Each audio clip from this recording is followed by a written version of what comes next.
గర్భుడు గుడికి రూ. 4 డబ్బులు వస్తున్నాయంటో నలుగురు ఉద్యోగులను పెట్టి వాళ్ళు తినేయడం, దేవాదాయ శాఖ సిబ్బంది తింటున్నారు తప్పించి ఆ గుడిలో పంతులు గారికి ఏంటి, ఆ గుడిలో ఉన్నటువంటి స్వామివారికి సంబంధించినటువంటి సేవలేంటి, ఇది ఆలోచించట్లేదు.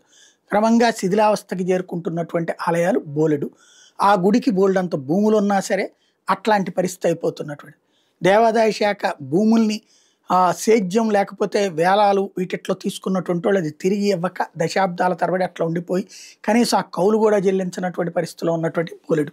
వచ్చిన ఆ డబ్బులు ఆ దేవాదాయ శాఖ సిబ్బంది తినడానికి సరిపోతున్నాయి తప్పించి దేవుడికి పెట్టినటువంటి కోనేరులు ఇట్లాంటివి అయితే అసలు పట్టించుకో. ఇప్పుడు కొంత హిందూ ప్రజల్లో చైతన్యం వచ్చాక సరే ప్రభుత్వాలు ఎట్టాగు డబ్బులు వచ్చేయేమో తింటుంటే పెద్ద గోళ్ళ నుంచి వచ్చిన డబ్బులతో అన్ని చిన్న గోళ్ళను బాగు చేయొచ్చు, కానీ అక్కడ ఏదన్నా ఇలా కమిషన్ వస్తుంటే చేస్తున్నారు తప్పించి ఏం చేయట్లేదు.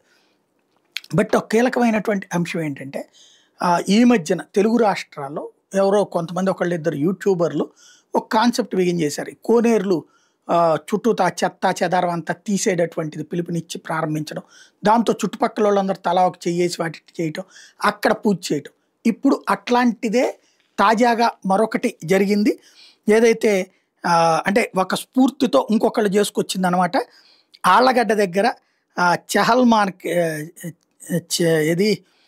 చెహలా మారిక్ అంట ఆ ప్రాంతంలో జరిగినటువంటిది.